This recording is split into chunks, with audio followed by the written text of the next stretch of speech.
the meeting of the Board of Trustees at 5:08. Do I have a motion to set the agenda? So moved. Second. Do we need, all those in favor? Aye. Okay, the board will now be meeting in closed session to discuss public employee performance evaluation of the superintendent and public employee discipline release and dismissal. Are there anyone here to speak to these items? There are no virtual comments. Okay, then we will move to closed session and we will be back at approximately 6 o'clock. Thanks so much.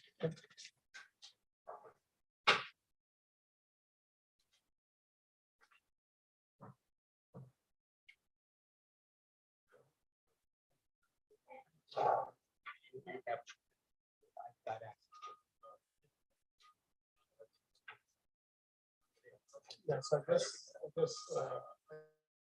that town was one they had. Yeah, it sounds kind of fun. That's the same one.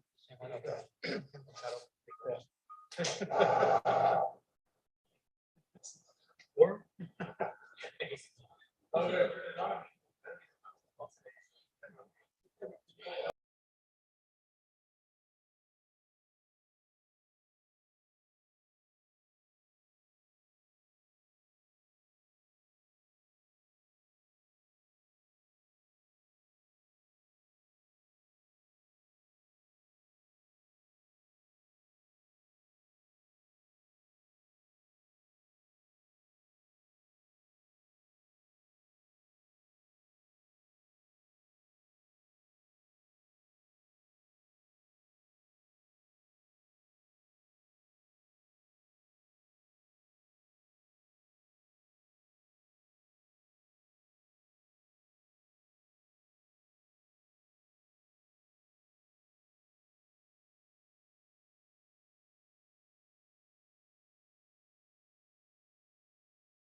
Do we not have a link for, I guess we don't. No, and I never jump on your show. You're afraid I'm gonna squeal.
Good evening, everyone. Welcome to the regular board meeting of October 19th, 2023. It is now 6:05 p.m. and we have returned from closed session. I want to thank you all for joining us in person as well as virtually. I know as we were just discussing in closed session, there's a lot of different things going on. We've closed Hispanic Heritage Month this past October 15th. And October is also ADHD Awareness Month, LGBTQ History Month, and Breast Cancer Awareness Month, among others. And so I think we are reminded again of just the many different reasons of coming together and supporting each other. During our regular board meeting this evening, there are many opportunities for the public to address the board. Public hearings, public comment, or during a specific agenda item. If you wish to speak to the board, please complete the online request to speak form or use the raise your hand feature when the agenda item is reached. This will help me better manage the meeting. And when it is your turn to speak, your microphone will be unmuted and you will have 3 minutes to speak before the microphone is muted virtually. The Brown Act governs meetings of governmental bodies in California, and your comments to the board must be specific to the agenda item you are addressing. If there is no specific item, you are welcome to present comments during public comment. The Brown Act also permits public criticism of the district's policies, programs, and services, and a board member's action. Constitutional First Amendment free speech rights permit the public to criticize employees' job performance. However, the board will not listen to personal attacks, name calling, or the ridiculing of employees. Please note that you are attending a public meeting of the Board of Trustees doing the public's business, and this is not a public forum for public debate. I will now pass the land acknowledgement to Member Pacheco. Thank you. We acknowledge that the Oak Grove School District and our schools occupy the unceded territory of the Muwekma Ohlone Nation, the sovereign nation and original people of the skies, land, and waters, where we work and learn. The Muwekma Ohlone people are the stewards of these lands.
Continuing to meet with them and our other parent advisory groups as well. Today, we have the pleasure of recognizing some very special individuals.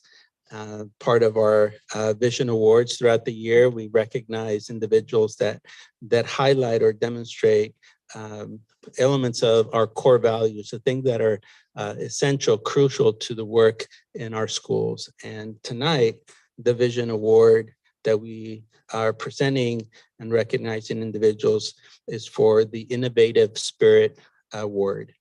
The criteria for individuals selected for this prestigious award is that they actively take risks to seek and implement change by considering different perspectives to improve the educational setting. Participates in collaborative relationships which promotes support a dynamic environment for learning. consistently creates projects that exceed conventional standards and inspires enthusiasm for change and risk-taking. So tonight we'll be reading the names of the folks that are here for the Vision Award for Innovative Spirit. We'll be also highlighting all of the the folks that are represented for this award in our website as well as our social media, and we'll be sending out the information also to all of our district staff. So broadly, the individuals that are being recognized tonight can also be recognized within their own community as well. So I'm going to ask for some support for this item and ask our Assistant Superintendent, Ms. Amy Bowles of Educational Services, to read off the names while our board can come down to congratulate our award recipients. We'll be taking a quick picture, and yes, we'll be uploading those as well to our website and our social media as well. So the news might pick it up, and who knows what will happen next. So, oops, sorry.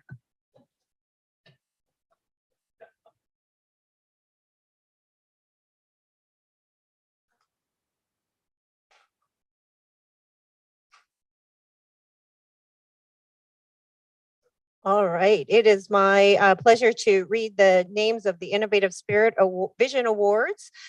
First, from Anderson Elementary School, kinder and first grade special day class teacher Cindy Bosworth.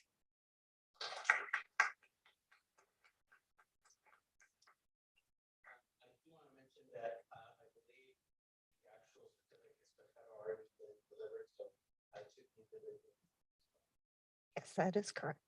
And then from Baldwin Elementary School, transitional kindergarten teacher Carlene Wallace.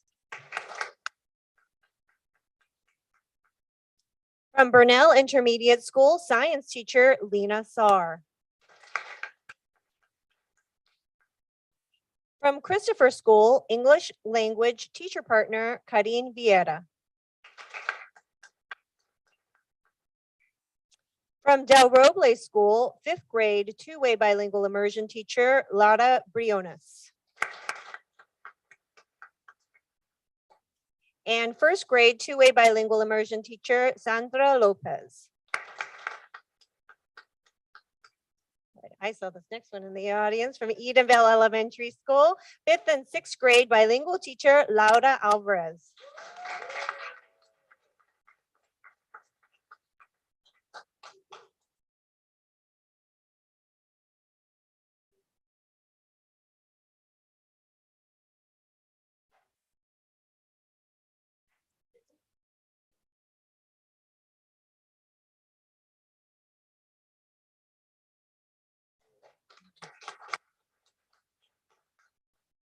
And from Educational Services, Administrative Secretary Debbie Rothaker.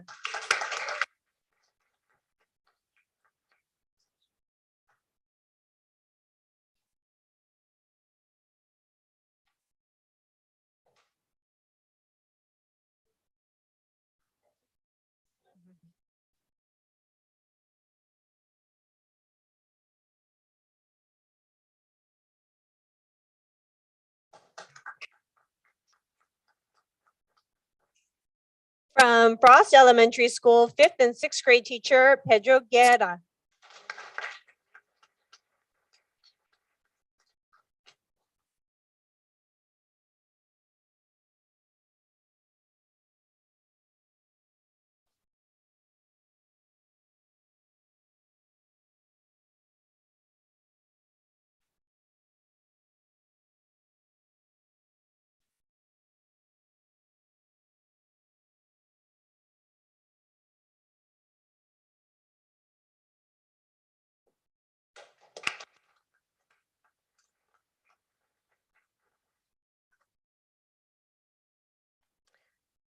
From Herman Intermediate and the Adventure Program, Christine Lovejoy, band teacher. Also from Herman Intermediate and the Adventure Program, language arts teacher, Megan Wells.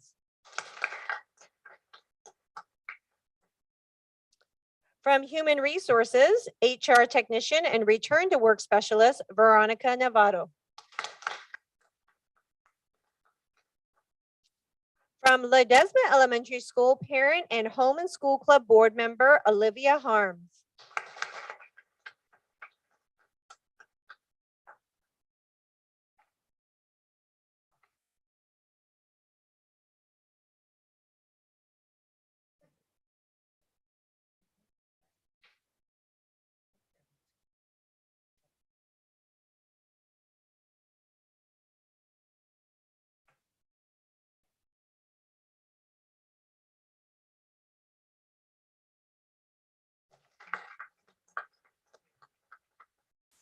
From Oak Ridge Elementary School, Speech and Language Pathologist Shannon Rose.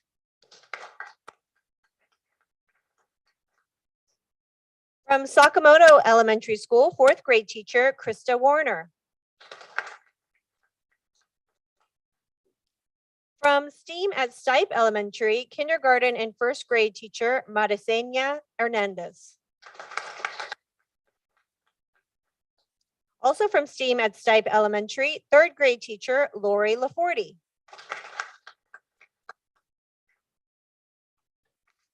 And lastly, from Taylor Elementary School, 5th and 6th grade teacher Daniel McDonald. Congratulations to all the winners, or the recognees.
Again, congratulations to all of our Vision Award recipients.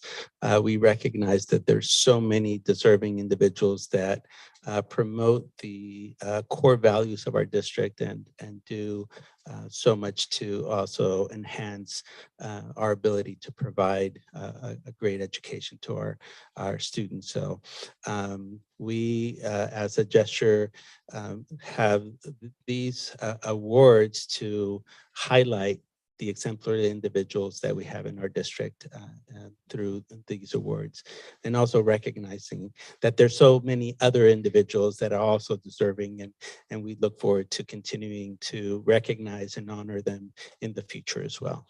Thank you. That concludes my report. Thank you, Superintendent Monzo, and congratulations, everyone. We will now move on to our closed session report. The board met in closed session tonight to discuss public employee performance evaluation, and no action was taken.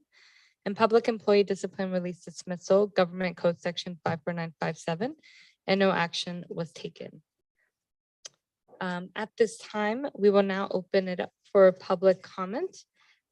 This is an opportunity for individuals to address the board on any school-related issue which is not part of this evening's agenda. Are there any individuals who wish to speak to the board at this time?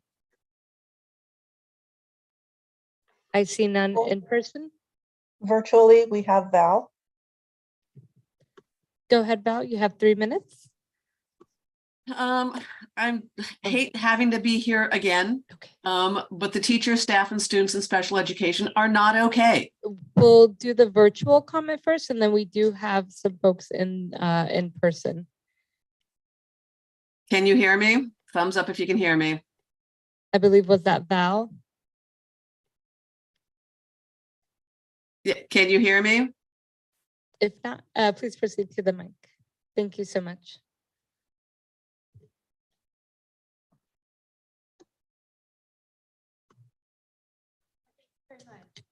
I had go to Oak Grove. Pardon me, I have a lung problem from COVID. I had 3 students go through elementary school, junior high and high school in the Oak Grove School District. They all became very successful adults. Wanted to thank everyone for all the work that has been done in the school district. As a parent, I never had a chance to come because I was working and feeding them. But tonight, what's on my heart is I had information that came through pastors that there's a push. There's a book called Push. I don't know if it's in our libraries here. I don't know how you guys have seen it, but there is a definite push to put pornography into the hands of our students. And this was never part of our agenda in the past. So I just wanted to bring it before the board as something to consider, to look into, and root out any pornography in our libraries in Oak Grove School District. Thank you for listening. State your name for the record. Yes, I will. Joan Hammond, Hammon. And again, thank you for Oak Grove School District. Thank you. Are there any other in-person comments? Okay, seeing none at this time. Any virtual comments just to try again? We'll try Val again. Just a moment. Hi, can you hear me? Thumbs up if you can hear me. Okay. I don't think you can hear her. I can hear her virtually. But for some reason, it's not going into the boardroom. Anybody else hear me, or are we still not working? We can just maybe unmute yours and then.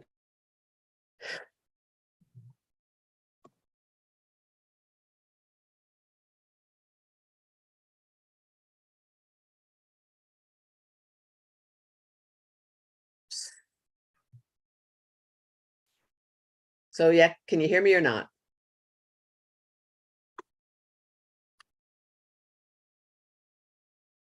Hello? The boardroom camera is currently offline. Okay, but can you hear me? Can they hear me? And the boardroom is unable to hear public comments at this time.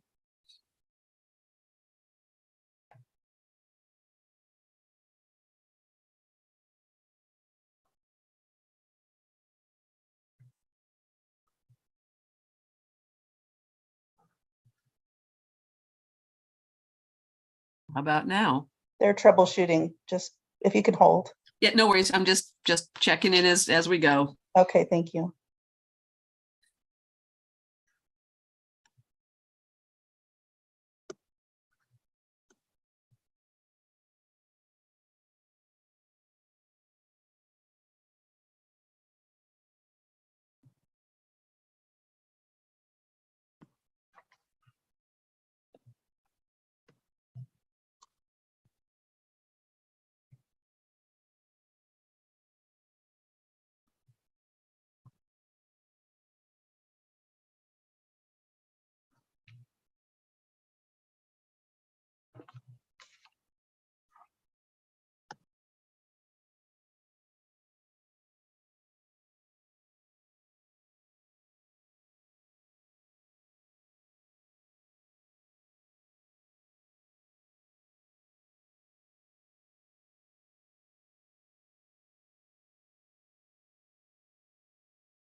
President Berlin, would you be able to unmute yourself and see if we can hear you?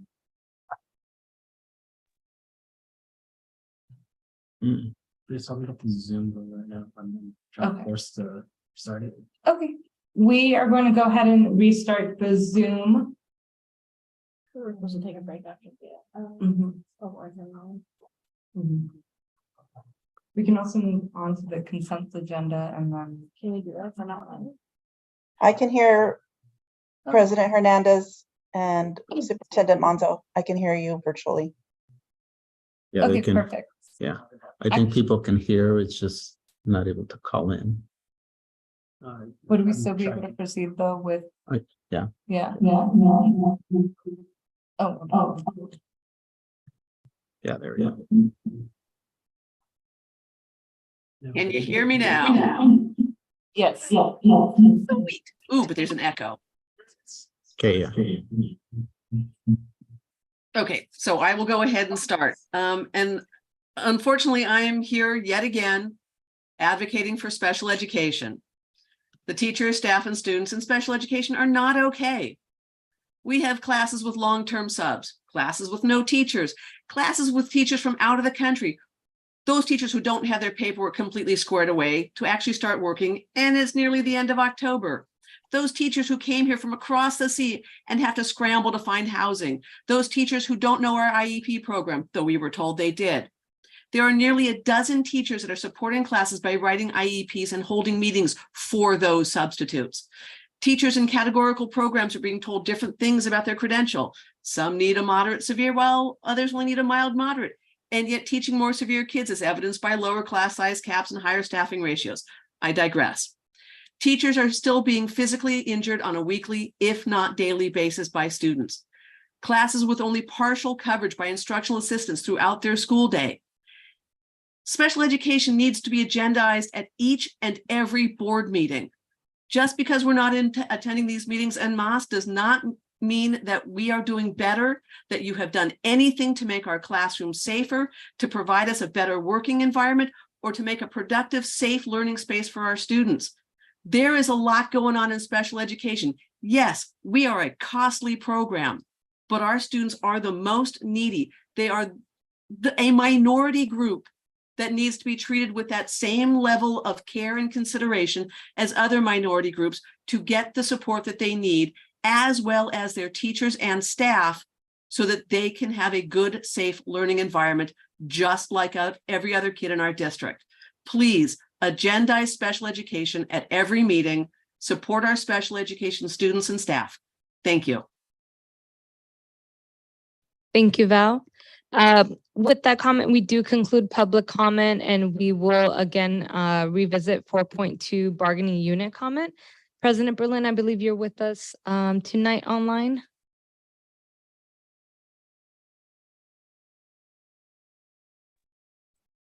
Good evening. Can you hear me? We can. Good evening. Thank you. Good evening, school board members, executive team, colleagues, and community members. I wanted to provide an update on a couple of things. The first is an update on our community schools organizing. Our community schools team has met with Edenvale certificated staff and with Edenvale admin. There is positive support for the implementation of the community schools model, one that addresses the whole child and helps to address inequities in such areas as access to healthcare, stable housing, affordable and healthy food, which we know are foundational to students' ability to learn. We already know that student success is impacted both by factors outside of school and by what happens in school, which makes community schools a vital component of an equity strategy. At our last associate president's meeting with the executive team just this past Tuesday, I outlined 4 main components of community schools. The first would be hiring a community schools coordinator, one that would be an OGA member, AKA a certificated individual, The second component being doing some really deep, long work with all our stakeholders, which are staff, students, and our families, and admin as well, to help identify what we love about our school, what we would like to change, and then creating that shared vision together. There is no guessing the needs in community schools when we do the needs and assets assessments. Thirdly, it is also looking and problem solving at what is standing in between us and that shared vision. And lastly, the fourth component is partnering with outside agencies when it is needed, such as with food banks, social work services, Medi-Cal, or even the local soccer group to have soccer games for students to participate in if that is a need. We will be doing site visits to continue having conversations with our members and to galvanize our commitment to implementing community schools in Oak Grove. The second item I wanted to share with you is in regards to the Keenan trainings this year. I'd refer to these in the initial or the first board meeting. We have collected data from our members. We received 156 responses, which is from about a third of our membership. Of those, 80% of those completed it during their personal time, which means they completed it beyond our contractual hours. 22% attested that their principal did allot them time to complete, while 77% said no, that their principal did not provide time. This in particular shows inconsistency and inequality in the schools that we have in Oak Grove and how this particular mandate was applied. The suggestions from our members was the following. There's a few to kind of think about, to have professional development time set up specifically for these trainings as they are professional development, provide compensation for doing it outside of our contractual time, or even explore the possibility of testing out of the trainings, which means having the test and then if you do not pass, then watching the videos. And so just even to explore if that is even a possibility.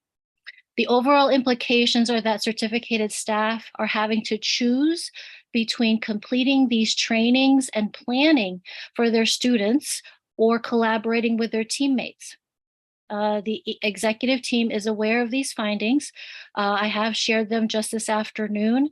We are open to discussing in order to identify a solution that works, that is applied equitably and equally, and one that does not make educators have to choose which to do during their day, and then also one that satisfies our legal requirements. The last issue I wanted to share with you is something that we have been experiencing in Santa Clara County. And then lastly, in the last week of September, and then recently this week, or this past week, we have had visits and harassment from extremist groups to our campuses. They have blocked traffic and leafleted our community. I have shared some of that information with the board member, with you all, actually at the beginning of the year. We stand with students to defend their rights and their right to be themselves. We stand with teachers who have the freedom to teach truth in our collective history, and in their creating an inclusive environment, one that fosters lifelong learning and positive, healthy relationships. Our progressive work in Oak Grove creates those safe spaces and lays a foundation for growth and thriving in that environment. Our work is a labor of love, and we denounce the dangerous beliefs that are being touted about. I've had discussions already with Superintendent Monzo about any proactive actions we can take, and I've heard from at least one of you about the situation. I hope that you all will stand with us as well. Thank you. This concludes my report. Thank you so much, President Berlin. Thank you. Are there any other bargaining unit leaders online? None virtually. Okay, great. Thank you so much. This does bring us to our consent agenda. Superintendent Monso, if you can please present the consent agenda. Thank you, President Hernandez. I'd like to recommend that the board approve the consent agenda as presented. Is there any public comment at this time regarding item 5.0 consent agenda? None virtually. None in person? Trustees, any comments or questions before a motion? Hearing, seeing none, may I please have a motion? Move to adopt the consent agenda. I second. May I please have a roll call on the motion?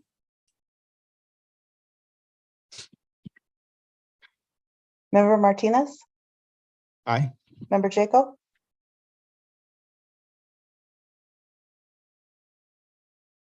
Member Jacob, Aye. Member Pacheco, Aye. Member Gonzalez, Aye. President Hernandez, Aye. motion carries. Thank you. This leads us to our first action item of the night, and also our only action item of the night. Item 6.1, provisional intern permit. Thank you, President Hernandez. You might have recalled this item coming to the board at one of our special board meetings. Similar item for a different purpose, but I'll have Dr. Ivan Chaitis introduce this item.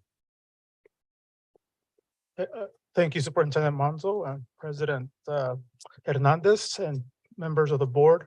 This evening, we have an President Berlin.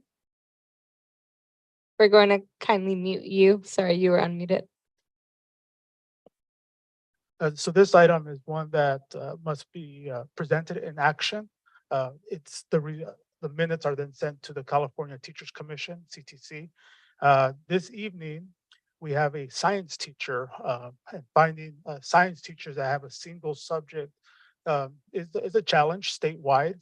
We do have a science teacher who's currently working on his credential. So that's great. He also was with us last year. So we're very happy that he's back and that he will soon be finishing the requirements this school year. And then he'll be officially credentialed. This recommendation is for the Board of Trustees to approve the Commission on Teacher Credentialing form titled Provisional Intern Permit for Sean Inolikara as presented to teach science at Davis Intermediate School.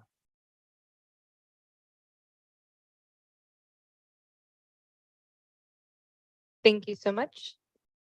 Are there any public comments at this time? None virtually. None in person. Are there any questions or comments from trustees? Yes.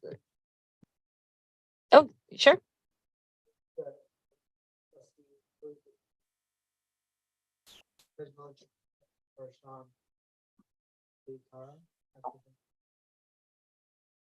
I second that motion. All right, thank you so much. We have a first and a second. May I have a roll call vote? Oh, okay. Mhm. Sure.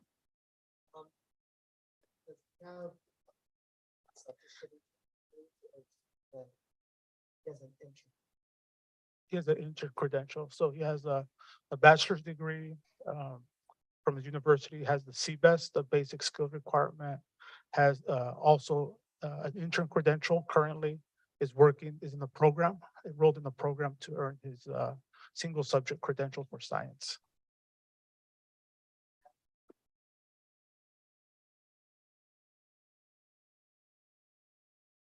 So currently he's earning it. He does not have a credential, so if he did, for science, we would have to see that mostly the multiple subjects are for like social studies, history, English.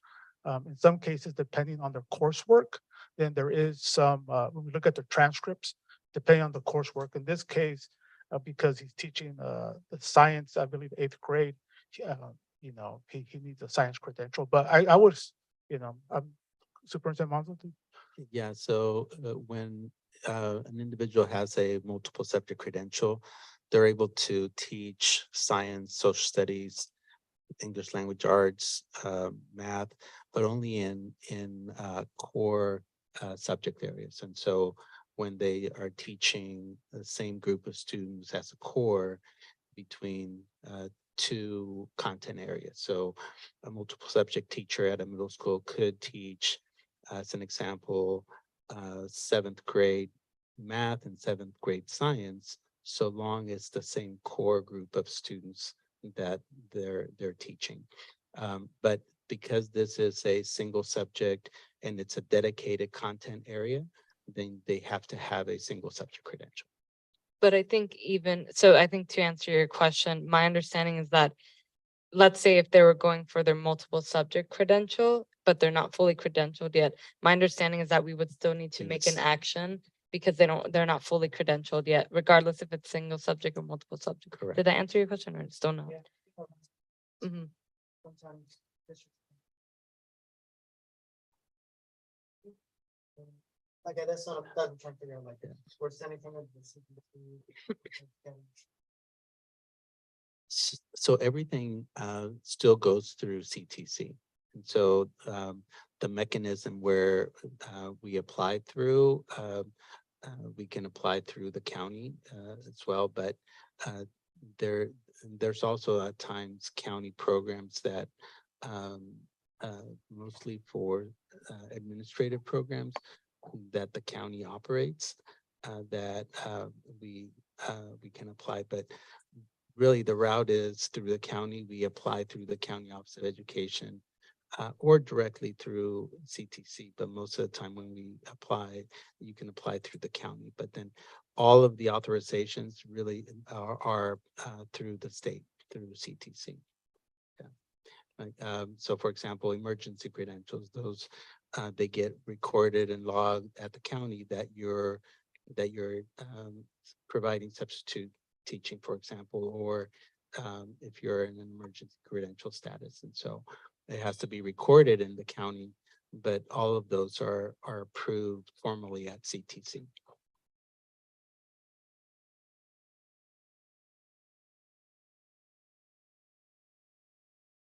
All right. Any other questions or comments or clarification? Yeah. All right. So then we do have a motion, and so may I please have a roll call vote? Member Martinez? Aye. Member Jacob? Aye. Member Pacheco? Aye. Vice President Gonzalez? Aye. President Hernandez? Aye. Motion carries. Thank you so much. That brings us to our first information item of the night. Item 7.1, California Assessment of Student Performance and Progress, the 2023 results. Superintendent Monzo. Thank you, President Hernandez. Like to welcome our director, Janae Enna, and also introduce our, once again, our Assistant Superintendent of Educational Services, Ms. Amy Bowles, that will provide an introduction to this program, and looking forward to the presentation. Thank you, Superintendent Monzo, President Hernandez, and members of the board. It's our pleasure to present to you some information, some balcony level data around progress for students in Oak Grove School District from the 22-23 school year. So the 22-23 school year marked the second year of California's statewide student assessment system after a 2-year interruption due to COVID-19 pandemic and school closure. This presentation today is going to be a precursor to the dashboard presentation that we'll give to you in the fall. So tonight, Director Enna is going to be presenting percentages of students at meeting or exceeding standards, and then the dashboard in the fall will be getting those results based on status and growth in different areas, including academic performance that we're going to be presenting to you tonight. Specifically under the CASP umbrella that you see here on the screen tonight, we're going to be sharing English language arts, literacy data, and mathematics data in SBAC. And then also we're going to be sharing some science data for you as well, as we have 2 years where we can start taking a look at those results. And we're just really excited to see, even though maybe overall the percentages may not seem dynamically different than the year prior, we have some student group data as well as cohort data and school data that really point to some positive measures of growth as well as some bright spots. And so I'm really excited to turn it on over to Janae Enna, our Director of Curriculum Instruction and Assessment, to give you this information this evening. Thank you so much, Director Enna. All right, good evening. Thank you, Assistant Superintendent Bowles. Superintendent Monzo, President Hernandez, and trustees. Before we dive into our CASP results, I did want to just establish a little bit of context about last year's state assessment. So as Assistant Superintendent Bowles mentioned, it was the second year of post-pandemic assessment. So now we have 2 years for which to compare assessments after a 2-year break in state assessments. So our California dashboard, as a result, will return to the status and change, and we'll be seeing the colors that we've seen in the past, as opposed to status only. Last year was the purple cell phone bars, as you will. So also to note that the math and the language arts assessments are computer adaptive assessments. They don't adapt item by item, but it's a multi-stage adaptation. So the computer will, after a certain point, adapt and adjust for students going on to the next section. So if they need to accelerate or be provided different types of questions based on their performance. But CAST, the science assessment, which we are presenting data to you here tonight, and we don't normally present CAST data, I wanted to share that that is a fixed form test. So we'll be looking at CAST data along with SBAC data tonight, and as probably a practice from here on out.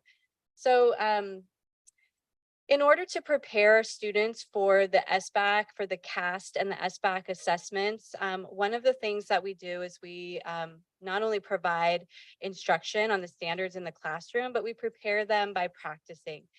Up until this point, the CAST science test has not had an interim assessment available, but that is new this year. And so we want to prepare students with the different types of technology that they're seeing on the test questions, the item types, and the way that the standards are presented, because it's a little bit different than the way that it's taught in the classroom. So interim assessments is when teachers can log in to the account and actually mimic administering an assessment. The students also log in, which means that they can receive data. Teachers can receive data and they can share that with their students and use that as teaching points for students to set goals and target growth. Practice tests are available on online to anyone who wants to get on them, and students do not log in, nobody logs in, just to kind of see what is available and what the test questions look like. And so that's something we share with our parents at Parent Information Night that our EdTech team delivers each year. So training tests are a little bit like practice tests, but they do have students and parents can access using the guest portal. So there's some similarities and differences there, but we do have training provided to principals and teachers on how to use those. And again, like I said, with the Parent Information Night.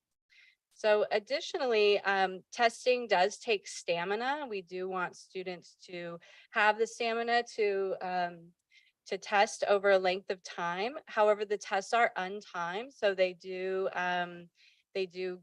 get to, take as long as they need, and we do provide the time and the space for them to finish up and do makeup testing. Our testing window covers a span of at least 6 weeks, just to give some flexibility to school sites in their testing schedule, but it does not take that long to take the assessments. As you can see here, the language arts short form or short answer tests, in addition to the performance task, takes about 2 hours and 45 minutes.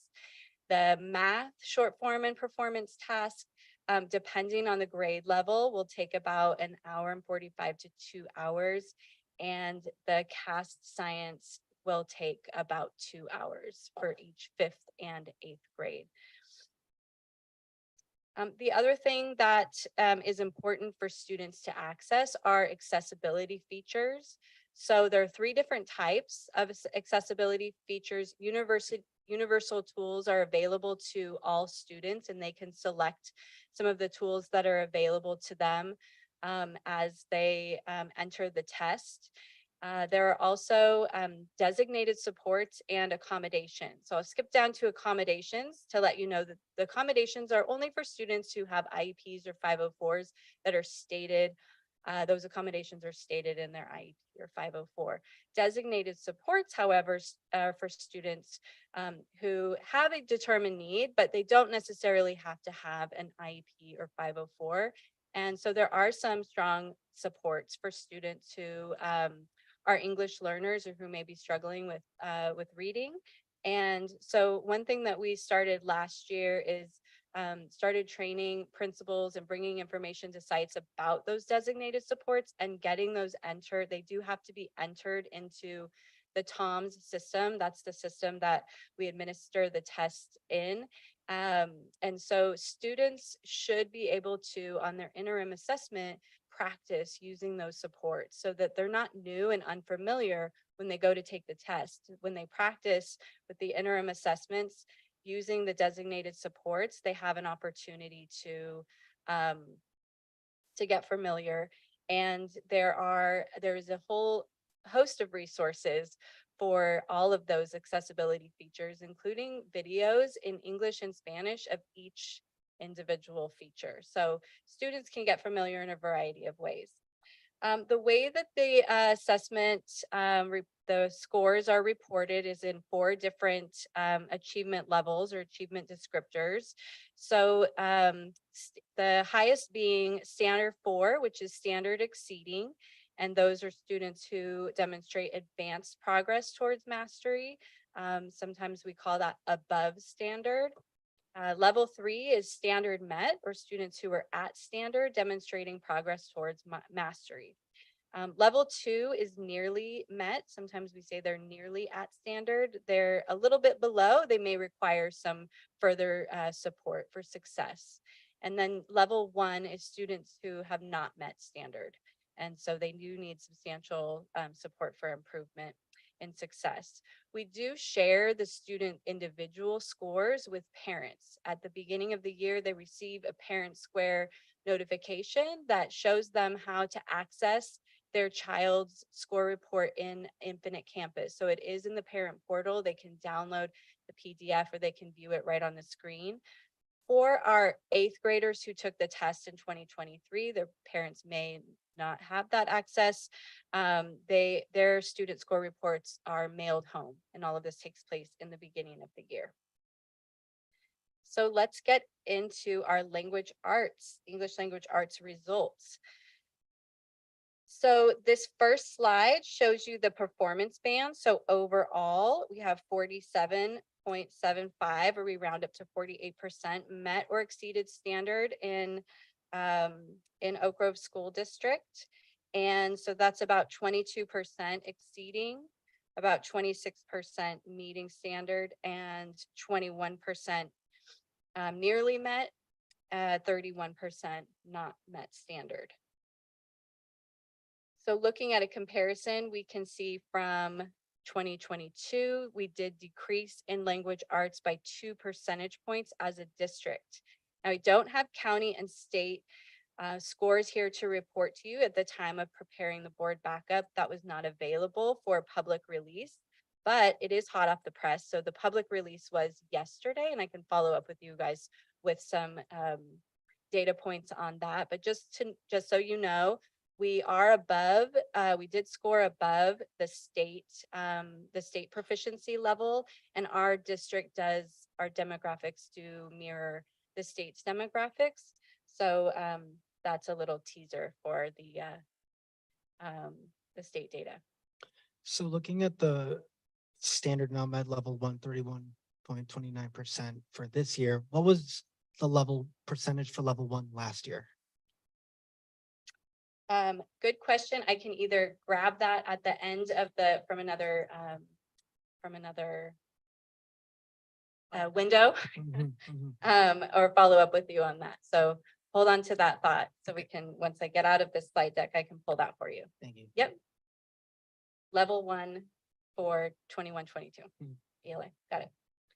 Okay. So we'll move past this. So here you can just see a visual representation of the performance bands by grade level. You can see that the performance bands are fairly similar going across, and you'll see the data points on that in a second. But seventh grade does show a larger representation of blue and green, which is standard met and standard exceeding. So we'll come back to the grade level data, but just so you can see a kind of a visual representation across the board.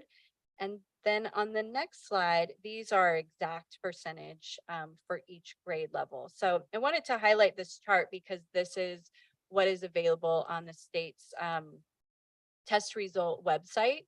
So this is a public chart. And one thing to note is that it does show also for each grade level the number of students enrolled for last year and the number of students tested. And there might be questions about why isn't that the same? Why didn't all of the students test? We do have, it's important for us to have a 95% or above participation rate, which we did have, but there are exemptions for the state test. In language arts, newcomers, students who have enrolled within 12 months are exempt from the language arts portion of the SBAC. Additionally, we have parents who opt out and students who leave our district before the end of the testing period who might not have had an opportunity to take the test, and we are still responsible for their test scores if they didn't take a test in another district in our state. So looking again at the year-to-year comparison of language arts by grade, we can see that there again we dropped slightly overall, and that is the same case for all of our grade levels, except for fifth grade did show a slight gain of 1%. So just wanted to call that out.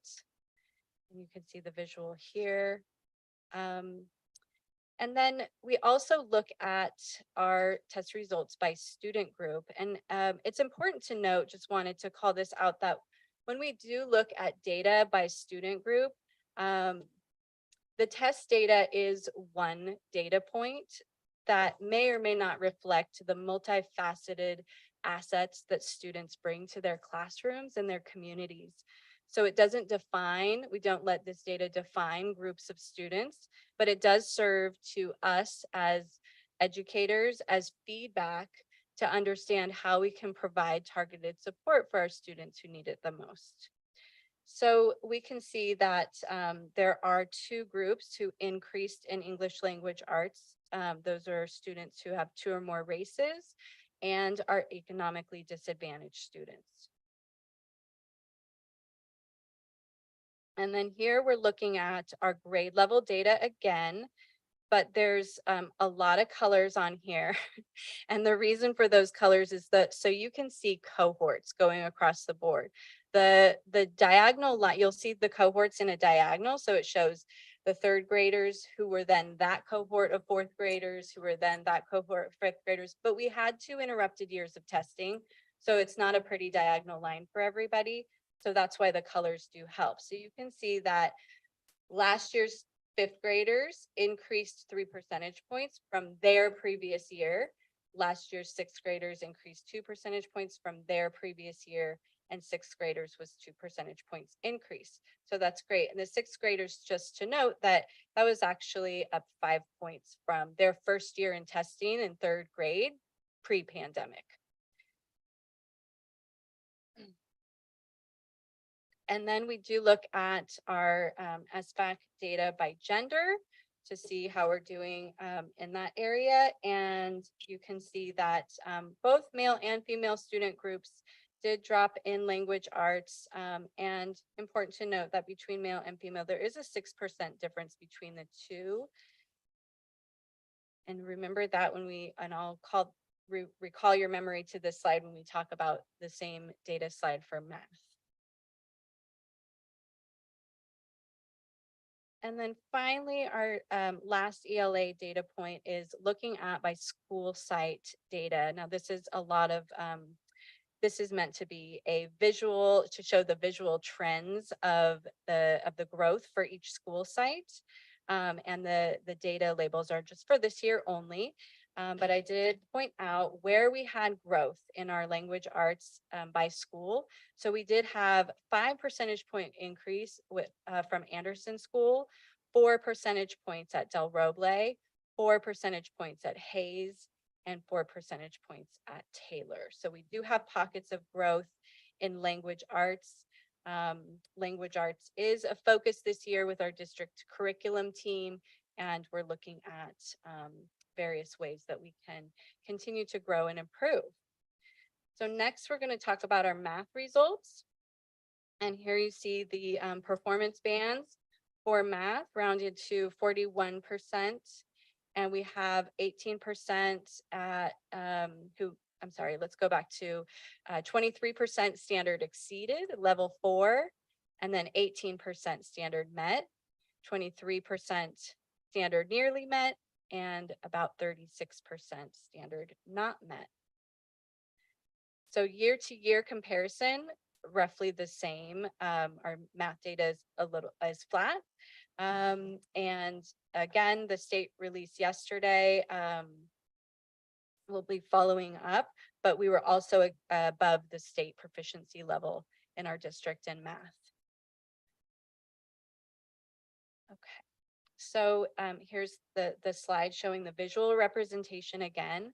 So you can see that the exceed standard bar, part of the bar graphs, the blue section is fairly similar. And then when you get to met standards, that does show quite a bit of variation. So 3rd and 4th grade show a greater percentage of students proficient. And so that data, those data points are here. So again, this chart is made available to the public. And in addition to the number of students tested, the number of students with scores, we also have the mean scale score is presented on both sides. So the mean scale score, the scale score is the actual raw data of the raw score for an assessment.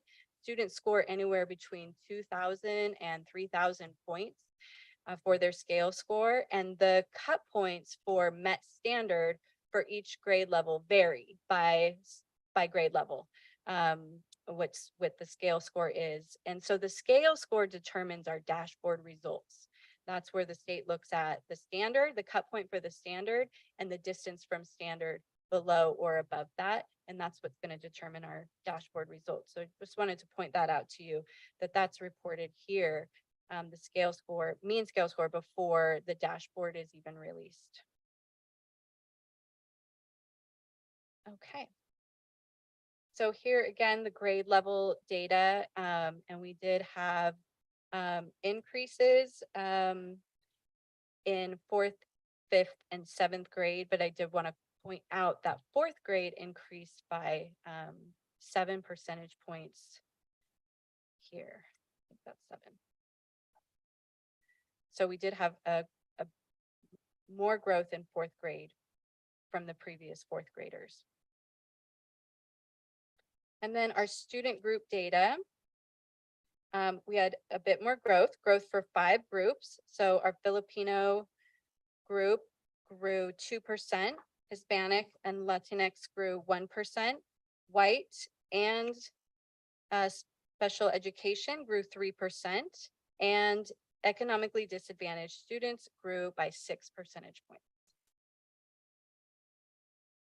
Looking at cohort data, again, we see some growth between the cohorts, 3% for 6th grade from their previous grade, and 7th grade, 2%. And then we're looking at math by gender. And when we were in the language arts section, I said, remember that. So we do have, again, we have similar data from year to year by both female and male, but you'll see also a difference about 5 points between male and female, and that difference is actually reversed. So whereas female in ELA were the higher, and here in math, it's males that are higher in math. Okay. All right, and then we have math by site. So, so we have quite a few sites that have some gains, some significant gains. Anderson gained by 5 percentage points, and Christopher by 3, Del Roble by 4 percentage points. Frost gained 7 percentage points, Indigo 3%, Santa Teresa by 3%, and Stipe by 8%. So even though our overall math data was flat for the district, we do see significant pockets of growth across the board. Last year, we did have a focus on math in our DCT, which led us to our current project, which is piloting the adoption of new math curriculum. And so we did see a lot of great things coming out of our DCT and our U-Cubed fellowship for math last year. So we're going to move on to the science results. All right, so we have about 36% at met or exceeded standards for science. And that is, there's less than 1% difference from the previous year in science. So, so our science data was pretty much stayed the same. And we're going to look at our 5th grade science results first. So only our 5th graders and our 8th graders take the CAST assessment. So 6 different sites made gains and quite a bit.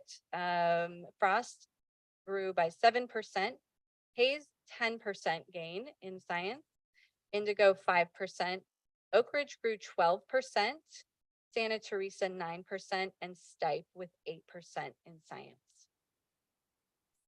And then our 8th grade schools by site are here in Herman did grow by 4%. Want to note that I did include Del Roble on this slide because they currently have 8th graders, but they did not last year. So Del Roble doesn't have data for last year, but we know that they have 8th graders. So see that. Okay.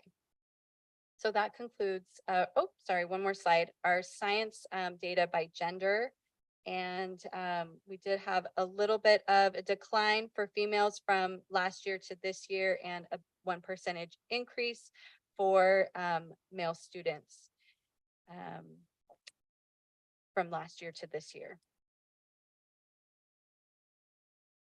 So, so that concludes our science results, and just wanted to share some next steps for 2024. So again, we've given Tom, the assessment system, Tom's early access to our teachers and administrators, encouraging them to log in early so that they can enter those designated supports and accommodations and begin using interim assessments with science, and also LPAC interims are available this year as well. So those can be given.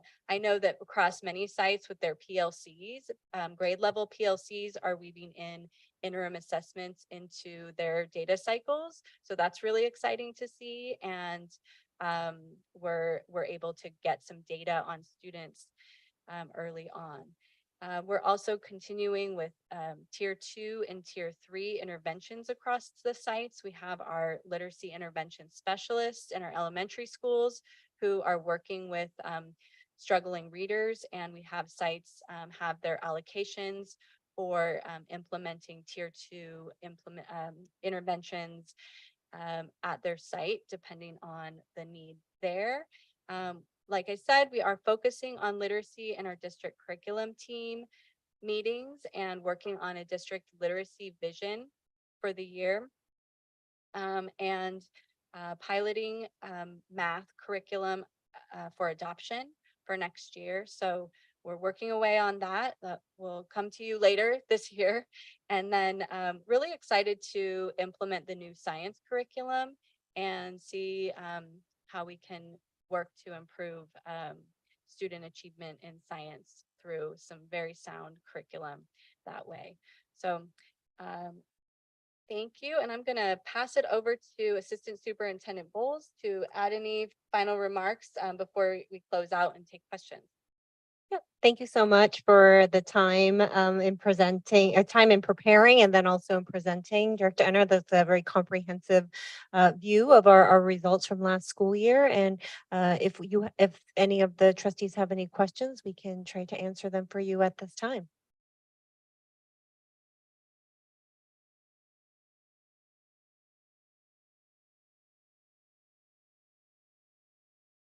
Yes. I Yep. text- I just want to learn from my colleagues, like, what are your reactions when you see these numbers? Yeah, it's okay. I guess that's where I want to start, my colleagues. I'm curious to see or know what the data is or where we stand in the average in comparison to the county. I think that's the information you were gonna pull, or so. It's fresh off the press. I think the county and the state, I think the county is quite a bit different than the demographic population of our district. I think the state is more reflective of the subgroups and the demographic population that our district represents.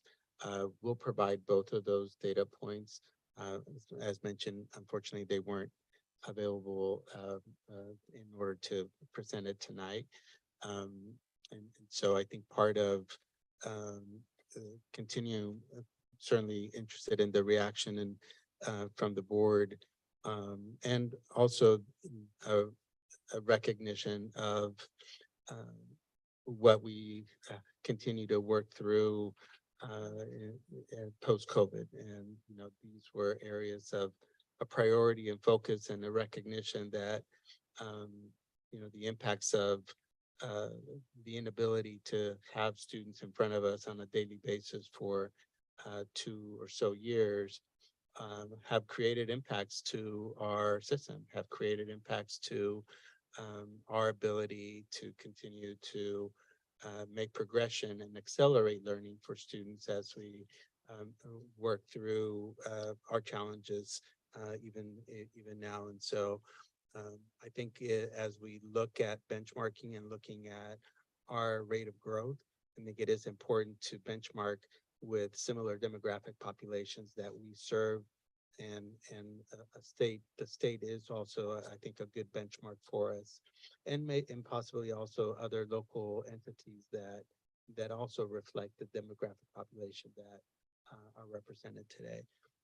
We recognize that the impact of COVID were different for different demographic groups. Within our county, about half or more are community-funded school districts that were impacted very disproportionately different than the community that we serve. And so, you know, I think those are kind of some highlights that I think we have to kind of keep in mind as we look at one, rate of growth, and then how we expand from that moving forward. So Superintendent Manzo, I think that does bring up a good point in terms of the standard, right, that we want to keep. For me, it's when I compare it to our other sites within our district, even, right? When we talk about benchmarks, and we can still see some consistency of those school sites that are, you know, not reaching those similar benchmarks. So I think that's where I'm interested, right? When we look at the data, let's say for like math, right? We see Christopher, and even though there was a increase, Edenville, right, Stipe. So I think that's what is bringing my attention. It's just even the benchmark within our own district, and how can we get all of our schools to perform consistently. Can you just refresh our memory and also thank you for the thoughtful and thorough presentation. And I'm sure we're gonna have great dialogue in this moment. In regards to the demographics that we use to compare ourselves to the state, can you just refresh our memory of what those demographics are? Ms. Bowles, The state reported demographics are reflective in the student group slides. So that's what's reported. Those are the demographics, the official demographics that are reported by the state. And then is there a way for us to see in which way we differentiate from those demographics with the county? Because it was mentioned Yes. that we are more closely aligned with the state demographics. Can we see where we are with the county? Yes, we can break down that comparison so we can get an overall comparison as well as within the student groups. Yeah, as long as we have a big enough N size or of students who took it in a certain student group, then we would get results, and the state is the same. Yeah. So as an example, if you look at our demographic for socioeconomically disadvantaged, it's closer aligned in terms of the percentage of students that represent that subgroup with our district and the state demographics.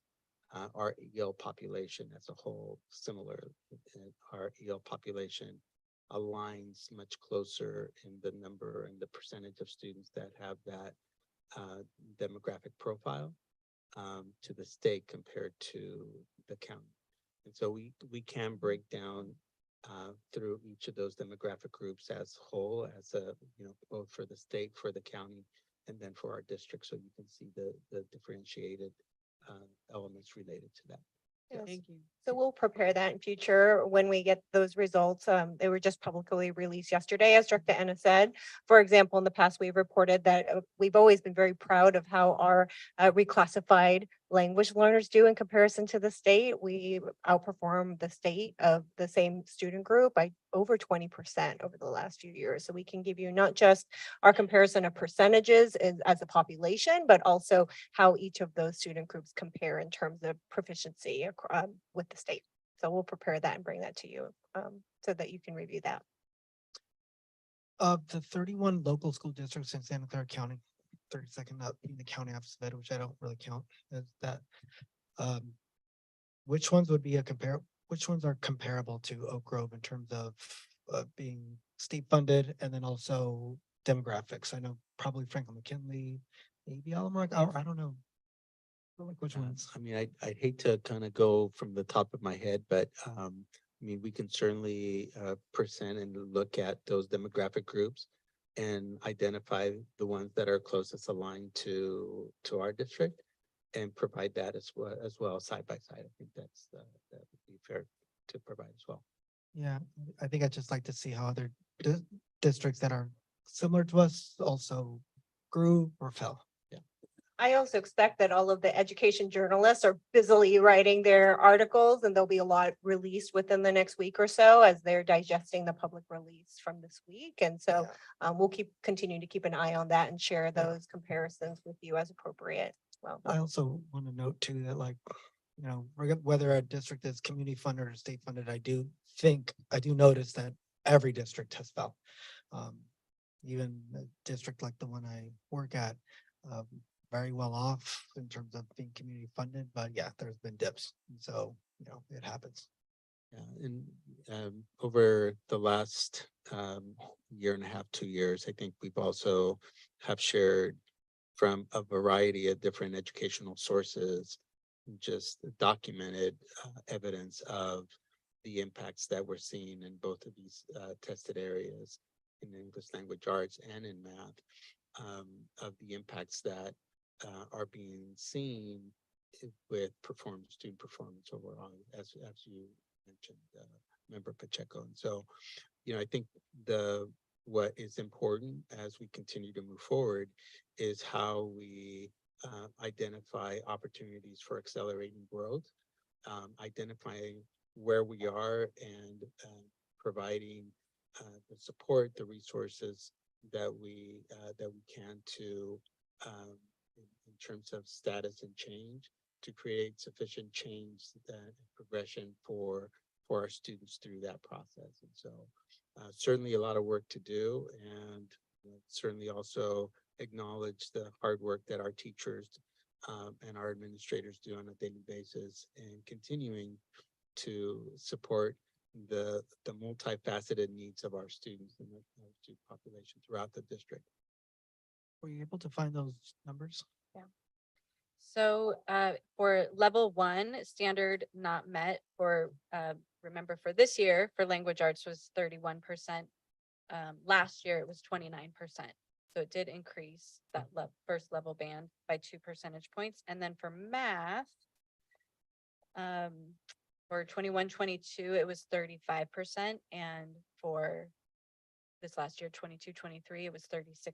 So that level 1 band did increase by 1%. I know that this team, everyone sitting here cares deeply about those kids, and I think it's essential that we humanize those numbers and remember that those, and I know we do, like, just for talking to the choir right now, but that those are humans that represent those numbers, and when those kids don't meet those numbers, the material and socio-emotional consequences thereafter can be severe. I myself have experienced it myself, 15 years ago, 20 years ago, whenever it was. So, but yeah, so I know this district's gonna work hard to see a shrinkage of those numbers.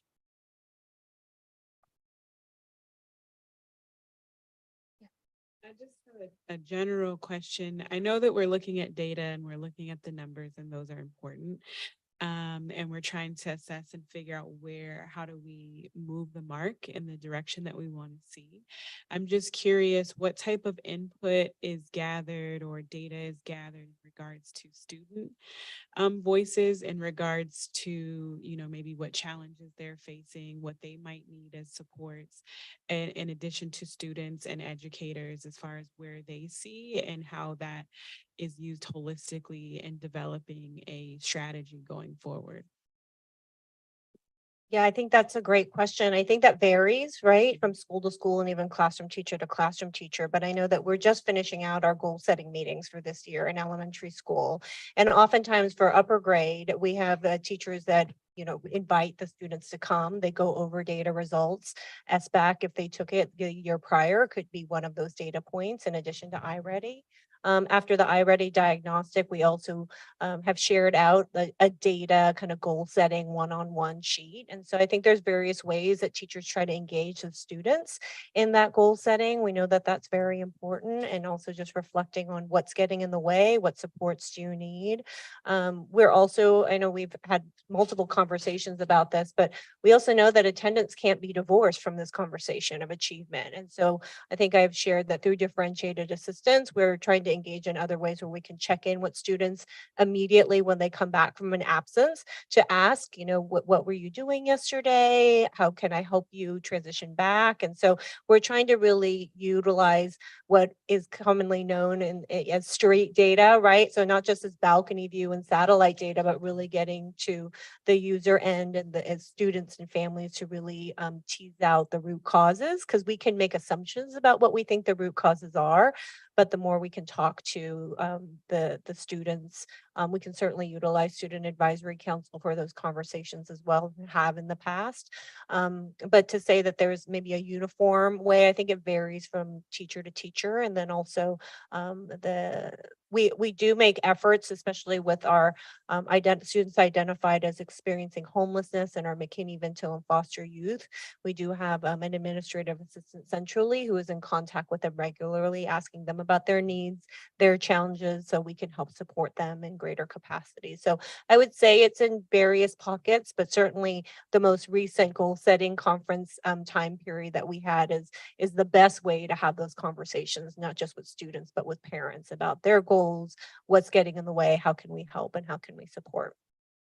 Yeah, and to piggyback off of that, after coming out of like goal setting conferences, I noticed that typically the iReady scoring is a little bit higher than the SBAC. And so I'd like to see, at least for my children, I'd like to see what those numbers look like district wide. Because I know a lot of the time it is the material, right? It's completely different. Like they're constantly on iReady, preparing for iReady, taking these tests, and they score higher, and then they get to SBAC, and for whatever reason it's a completely different, it's a huge discrepancy. So I'd like to see those numbers district wide and see if that applies district wide or if it's just my children, and how we can and what we can do to prepare them for the material on the SBAC. I have two questions. What do you think is the reason that there was such fantastic growth in fourth grade for math, from 41% to 48%? And then my second question is, what do you think led to the massive dip in 8th grade ELA from 57% to 49? Did something different happen with those grade levels that other grade levels didn't experience?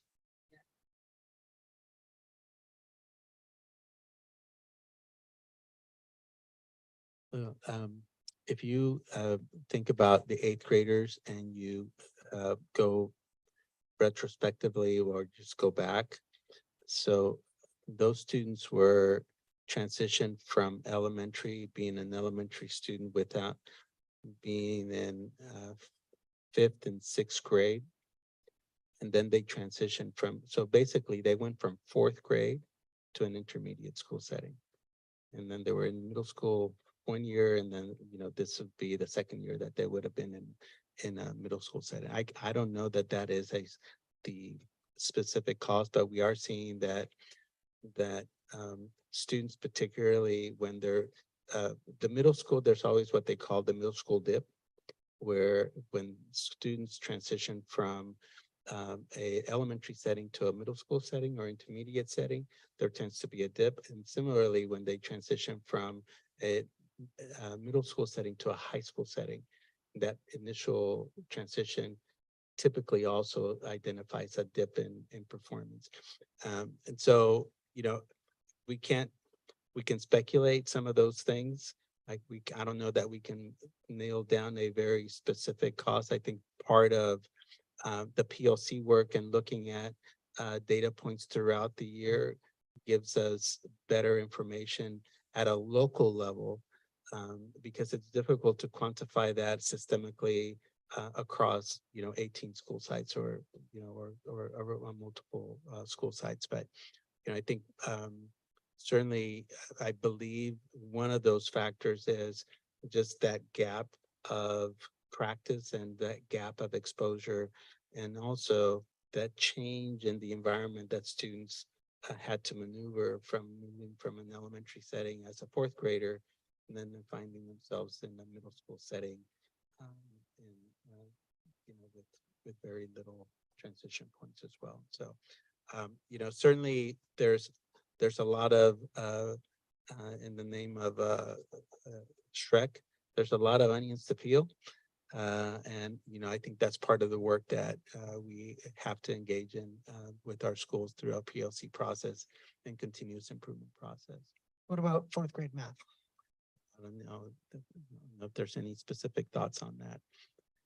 I mean, I can maybe, I don't know if Director Edna, if you have any thoughts around 4th grade math. I mean, I can use a little bit just about the preparedness and the transition, just socially, emotionally, maturity wise from 3rd grade to 4th grade. It's also the 2nd year they are taking the assessment, right? Whereas these 4th graders, is 3rd grade was the first time they took it, and also 2 years post pandemic. So maybe they were also just more prepared in their 2nd year to take that assessment. I don't know if they're, but I think similar to what Superintendent Monzo said, it's hard to, kind of, there could be various factors. One of the things it would be interesting maybe for us to even compare to is even just attendance rates by the grade levels in comparison to the results. I know just anecdotally, we were in a meeting recently and looking at some data, and it kind of pointed to the tipping point that we saw was 94% attendance rate seemed to be the average rate of attendance for students who are meeting or exceeding standards in SBAC. So that, could be interesting to tease out some of those attendance comparisons to some of these grade levels where we saw some increases. So that could be something that I'd be curious to kind of go and dissect. But other than that, I think systemically, I don't know what I can think of that would have that much impact overall, other than maybe attendance and also just initial chronic absenteeism rate data we just looked at is I think we were looking at 16% as of right now for chronic absenteeism rate, which is down 9% from last year's percentage of 25%.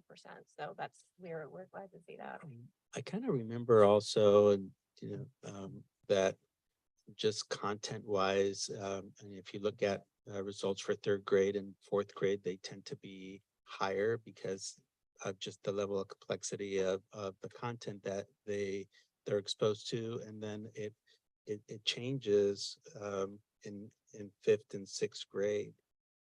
And again, I don't know if part of that is also some of the content that gets into much more complex principles in as part of the curriculum as well. And so I have to go back and research and reflect back on past assessment data beyond this to see if some of those trends are consistent with what we're seeing here in terms of growth patterns. And just also to point out that the fourth graders from 2023, when they took the assessment in 22, they were higher as well. So their data was pretty similar as a cohort. They were stronger than the fourth graders in the previous year. So that could be a reason too. And the other thing I think we probably should continue to look at, and unfortunately, that gap creates a challenge for us in the 2 years that is missing, because really what we're interested in looking at is not necessarily last year's seventh graders to this year's seventh graders, because they're a different group of kids, right? And so all of their starting points might have been different in terms of their proficiency levels, but more so the cohort data that tracks similar students that are making their way through our system and identifying the growth patterns for the students that were previously in fourth grade, and now they're in fifth grade, and then they're in sixth grade, and seeing the growth pattern between the similar cohort of students. Because when we're doing year to year, fifth grade to fifth grade for multiple years, all of those kids are not the same kids. So it doesn't necessarily reflect a natural growth pattern for those students. What does reflect more of a growth pattern for students is the cohort data, right? From prior year and tracking students over time to see what that growth pattern looks like. Thank you so much, Senna. Thank you. Oh, Thank you so much, Yeah, I'm Director. I sorry. don't know if there are other questions. Wait, Yeah. Carol, you're taking it all in. Oh, well, thank you for the presentation. I do have a question. So you're saying that there's a practice test that's done at home prior to the test at home.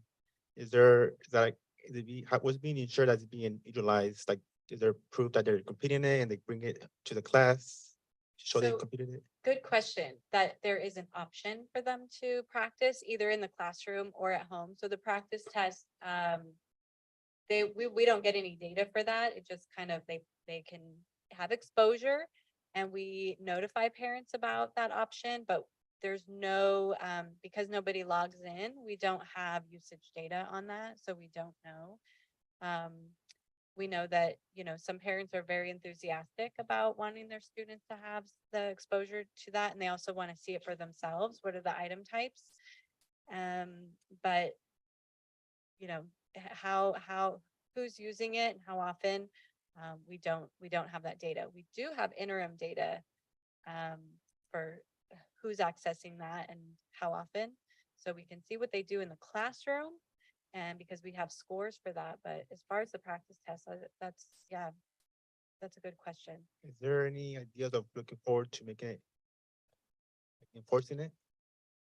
It's- I mean, me as a student, having a practice test, completing it full way, then doing it out at school will actually improve my score as a student. I mean, is there any way, is there any plans further Assign it for homework or something like that. enforcing it?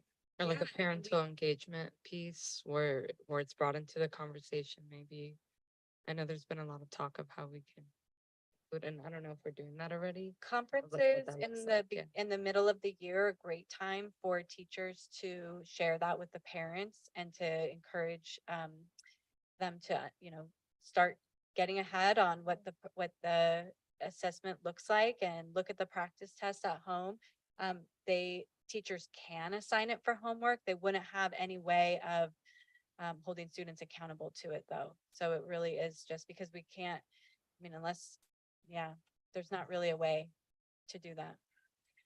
One thing that they can do is in the Smarter Balance, there's a tool for teachers as part of the SBAC site, I guess, the CAST website.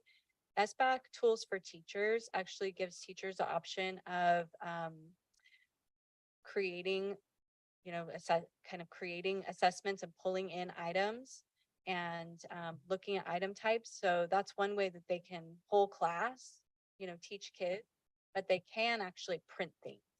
So if that was, there's an option to print. It's not a totally realistic picture of what the test is like, because a lot of what they're asked to do is dragging and dropping and clicking and putting, so there's that difference, but there is an option for them to kind of individually select items that could meet standards that they're trying to work on with students, and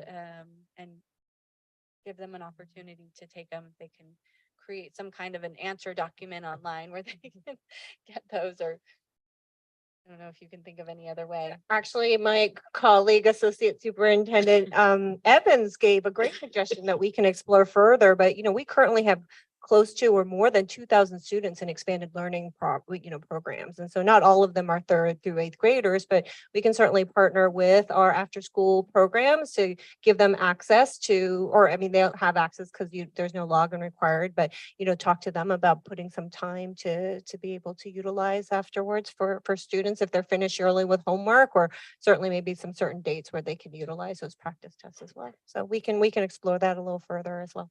Or Yeah. especially those students that are having EIP, kind Mhm. of focus on those. Yeah. My second question was, are the EIP students within the graphs, is it they're within the regular students or are they separated? Students with special needs, they're separated out. So it's called, on the graph, you'll see SPED, Students with disabilities. students with special ed, Special ed. special education is Oh, okay. its own, its own. But the category, overall subset. numbers do include special students with IEPs or students with disabilities, but Director Enna has separated out their data on those slides with the student groups. Yeah, I'm sure they bring it down. Okay. All right, thank you. Thank you.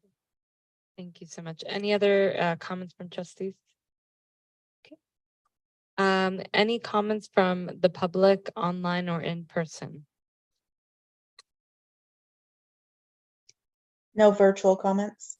All right, none in person. That brings us to our last information item of the night, facilities and capital improvement presentation. Superintendent Monson. Thank you, President Hernandez. I'm happy to have Associate Superintendent Mr. Mark Evans present an update on some of the projects that we are completed, and then also, I believe, a brief update on anticipated projects as well. Thank you, Superintendent Monzo, President Hernandez, members of the Oak Grove trustees. Really happy to share with you what we've been working on this past summer, as well as what we're going to be looking ahead to do, not just next summer, but actually during the school year, things we can get done during the school year as well. If we can go to the next slide. Yeah, so we'll just kind of go over those two things. This shot here is some of the work we did at Stipe over the summer, roofing projects there, and finishing up the HVAC. Summers being 8 weeks, we've ended up phasing a good many of our projects because of just the amount of work and the shortness of the summer.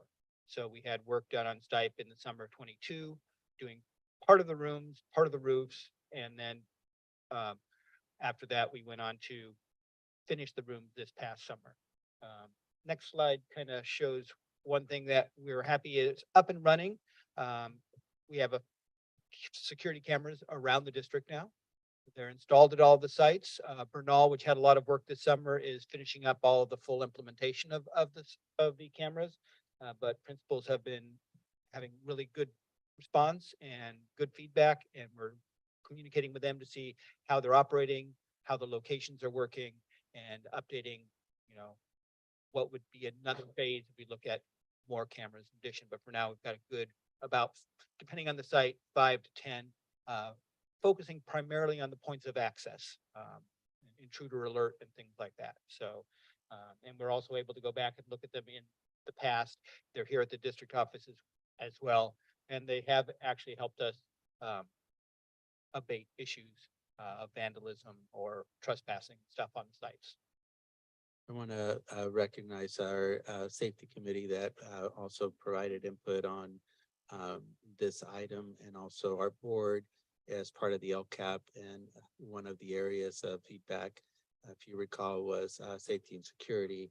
That was an area of priority for the board as well and for the LCAP process. So just want to uplift that and also thank you for the implementation of those items related to some of that feedback that came. And I think that'll be an ongoing conversation and implementation to get regular feedback and effectiveness. Three of the big projects we had to do were finishing up with a lot of our HVAC and roofing. So Bernal has one more summer to go. We did some work in summer of 2022, and then we had to phase out the interior work because of the amount of time. So we focused on the first floor. We have all new ceilings. The kind of grid paneling is new, LED lighting. So that forum area in the picture on the upper right is much more cheerful and bright now. HVAC system, some minor restroom modifications. Very typically, when we get into this type of work, we need to step our facilities up to new American Disability Act standards. So that's redoing restrooms, redoing ramps and things like that. And then a little fresh exterior paint you can see in the bottom picture to that burgundy color that Bernal has as their school color. The other two sites that had HVAC and roofing and fire alarm work were Frost, again, finishing up a second summer after summer of 22, and then Stipe, as I showed you in that initial picture. It's a picture of one of the kindergarten rooms after it's been redone and all. So we had one more building up against the slope in the kindergarten rooms to finish up this summer, and we're able to get that done and that completed. Some of the smaller projects, financially smaller projects, but still a big lift, is to move all of the furniture out of the classrooms and recarpet. So that's a big production for teachers as well as for staff, as well as for the vendors. But at Christopher and Hayes, we basically recarpeted all of the classrooms and other ancillary areas as well. So that was a heavy lift and a lot of timing to get it rolling. There were additional smaller carpet projects around, like at Santa Teresa, where we had some finishing up from the year before. And then probably the biggest one visually and excitement wise for our students would have been our playgrounds at 3 of our elementary sites. These are some before pictures for Sakamoto, and then during, and then the finished product. One of the things I want to point out is the before and after the fall surfaces. We're upgrading those. Those are becoming our new standards, going from the wood chips that you see on the left to the poured in place rubber fall surfaces that you see on the right. And I think if we go to the next slide, you'll see all 3 of the new playgrounds at Christopher, Del Roble, and Sakamoto. And as we work our way around the district and do modernization, we'll address the needs and the age of existing systems and fall surfaces and upgrade those. And then another smaller project at several school sites was to address the kind of damp, muddy grass areas that we always have underneath our solar arrays. They never get enough sun for the grass to grow, but they get watered and it ends up being an ineffective play area. So at Christopher, at Del Roble, at Edenvale, Oak Ridge, and Taylor, we started off doing these under solar beautification. Some of that work is still going on. Like, for example, at Taylor, we're going to be putting in some artificial turf under some of the areas. And then there's still a few areas to paint out, but many of them have these asphalt areas that have games and activities printed. So it's expanding the hardscape so that students have different play areas, and worked very closely with the principals to design games and all that would appeal to a variety of students, either in groups or individually or pairs. And then lastly, again, relatively speaking, a small project, redoing the courtyard for Indigo, where their restrooms are, some blacktop as well as turf area. And then the restrooms there were brought up to current code too. They were getting very worn and tired. And the portable restroom is in the background of the photo right behind the umbrella. And then also some turf area in the kindergarten yard was done as well, some artificial turf. So, any questions on the summer projects that I can address or answer?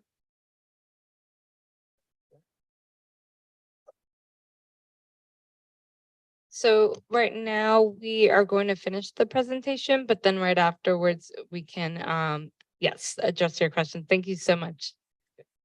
So then I'll turn to what the planning is, what we're working on currently. HVAC and roofing has not been done at the district office in several years, so we're working on that. That'll be a big project that'll take probably a chunk of time. It may be easier just because we don't have to deal with summer schedules as much, but it will be a big project and big lift for the district office. We're also going back to the safety security elements. We're finalizing our request for qualifications regarding electronic lock systems and getting those ready to initiate as we start our modernization at various sites. Ledesma site security, we're finishing up some fencing work there. We widened the rear driveway so that we could actually enclose the campus so parents wouldn't drive through. There's a back access road and they drove all the way through from one side to the other. We're closing that off so that we're secured. We finished the widening of the back access road and then we're working on getting the gates installed to enclose the campus there. I mentioned the Taylor under solar synthetic turf.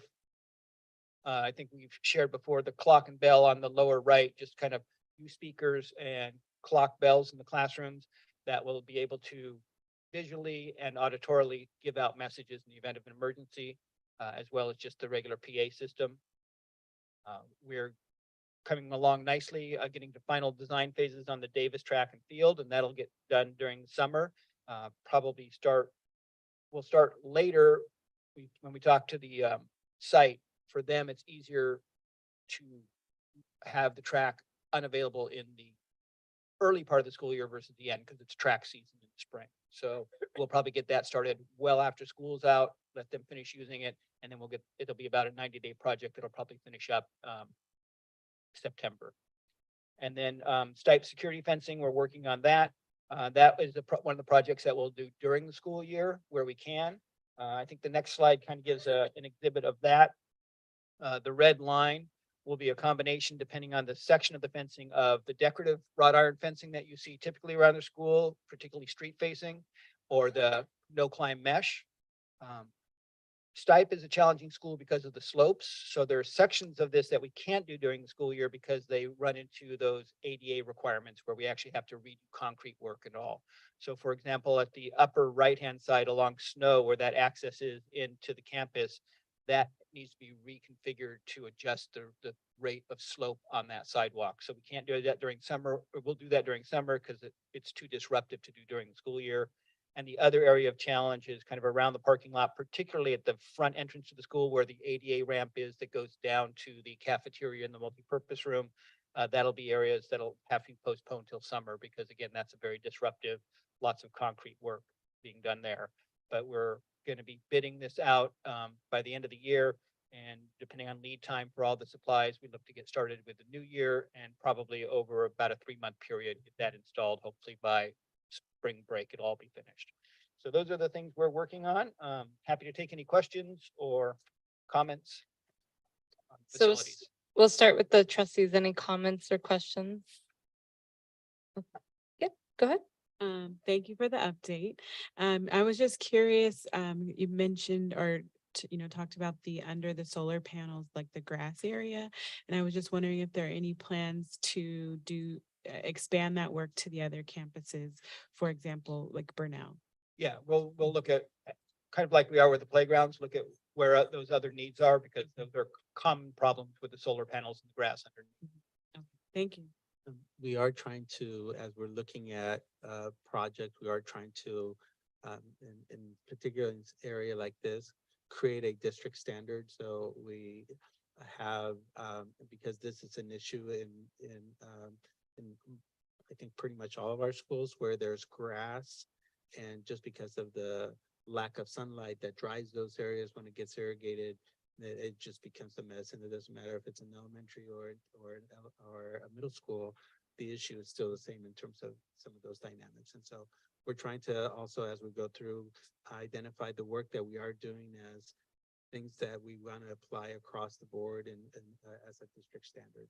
Another example of that is as we're touching campuses and looking at our playgrounds and the infield, as was mentioned before by Associate Superintendent Evans, of removing the wood chips that are super messy and they go all over the place. And so to a standard that then is better for the campus as well. So that would apply to this area as well. Quick one, quick one.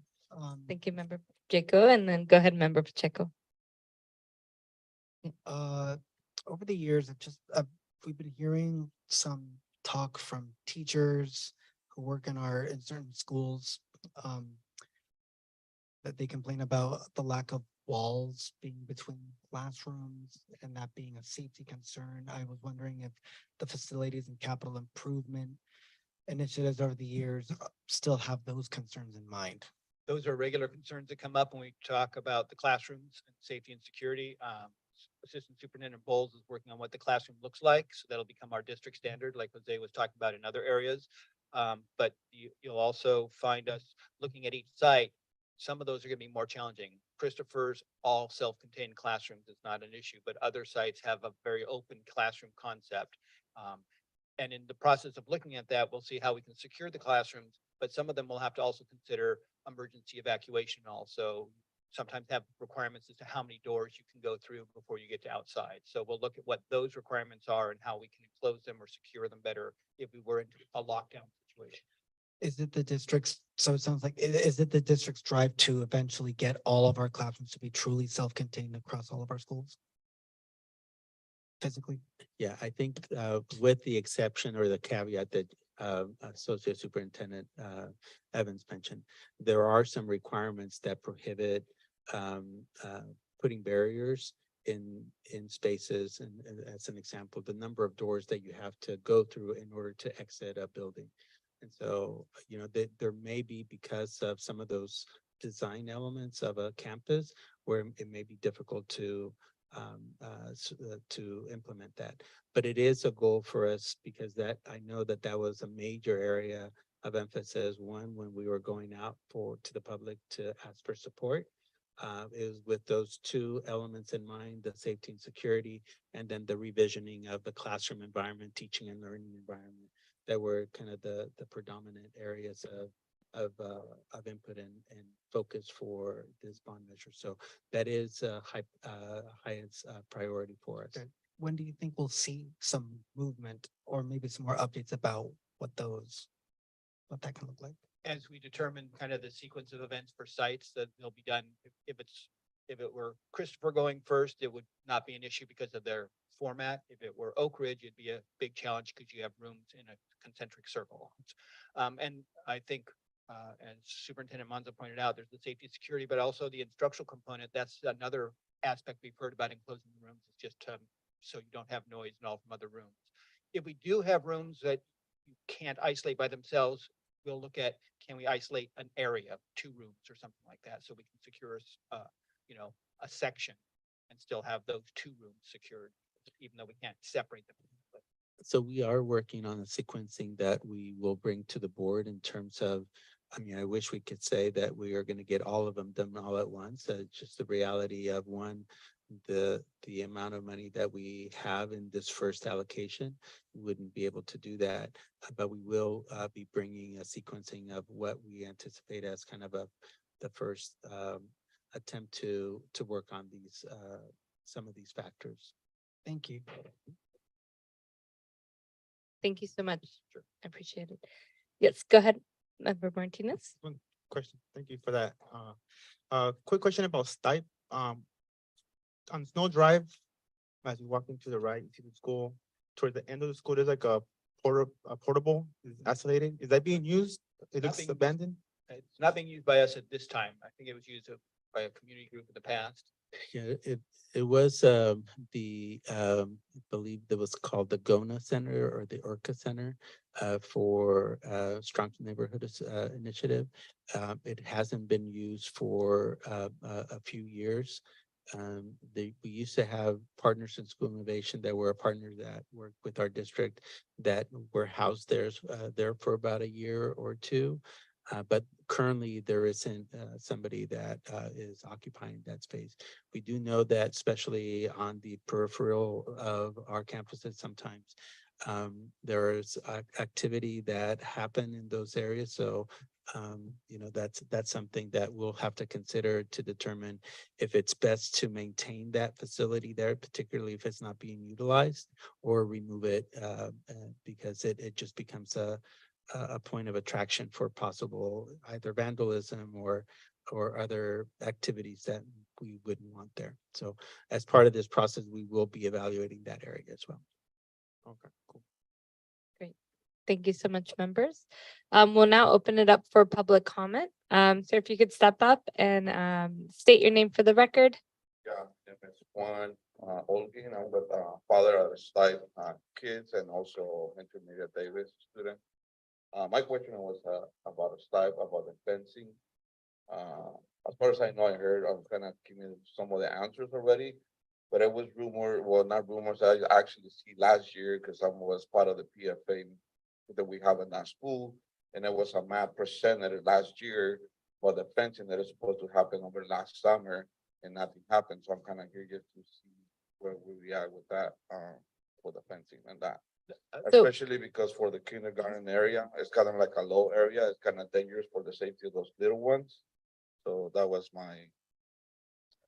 Great, thank you so much. So while we aren't able to answer your question directly, feel free with the time that you have left, you can state an opinion or a comment about the issue. And then we'll note that on the record. And then as you know, as you see, we will continue to have updates on this project.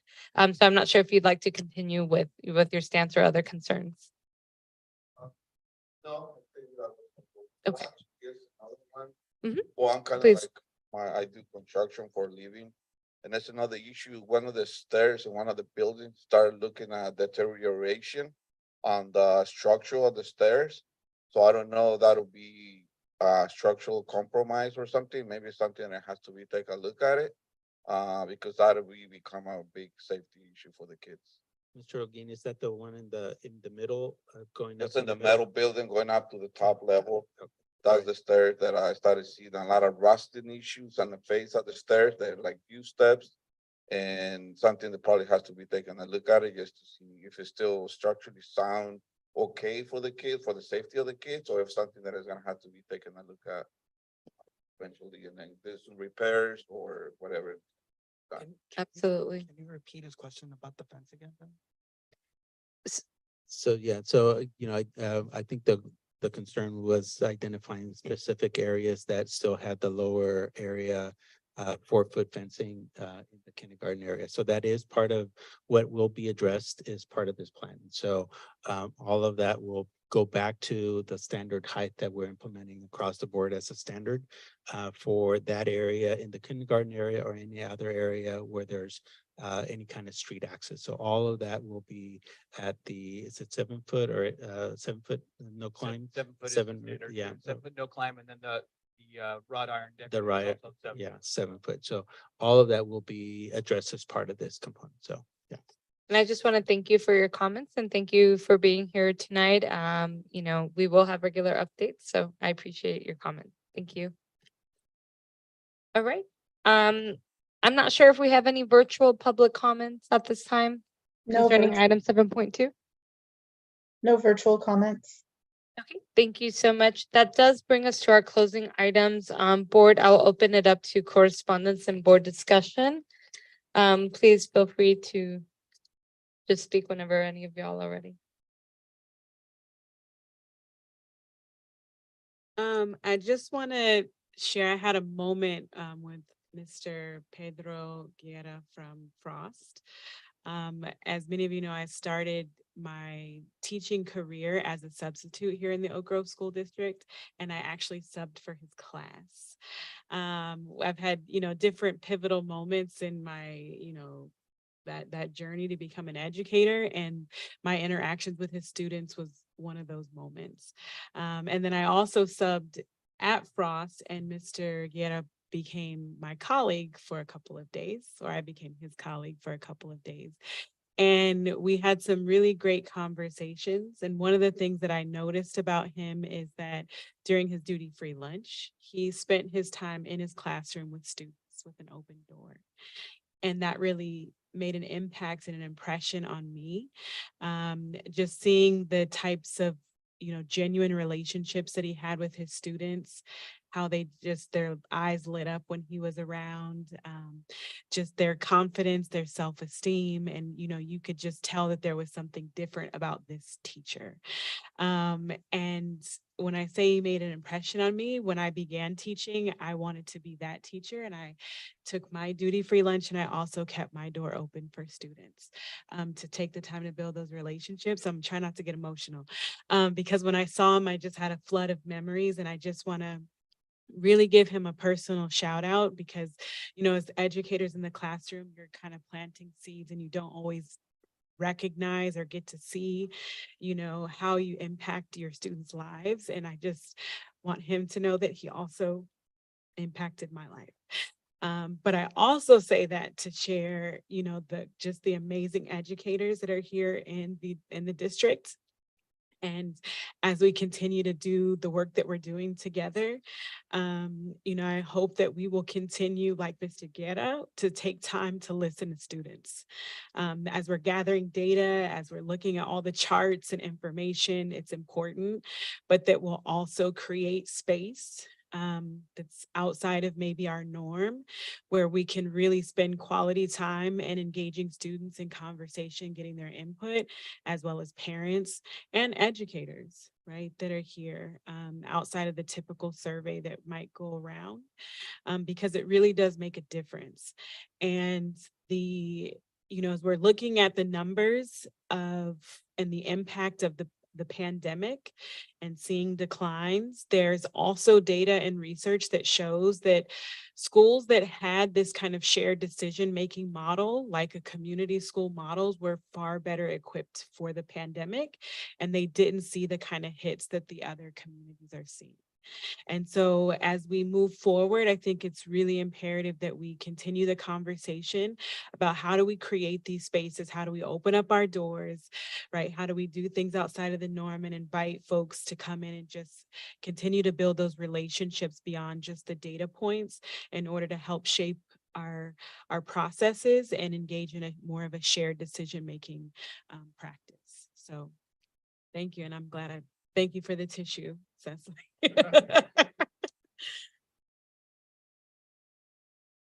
What you just said really resonates because just even this week, I have a group of boys that come to my class every lunch, and they're teaching me how to play chess and Dungeons and Dragons.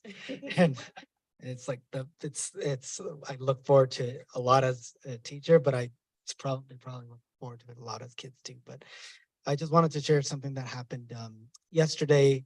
I went to the Santa Clara County Office of Education their board meeting yesterday. There was an item there that was titled an information item about AB 1703, which is the California Indian Education Task Force Act. About a year ago, I wrote a resolution with then President Peter Ortiz, Vice President Victoria John, and Trustee Tarasha Krishnan.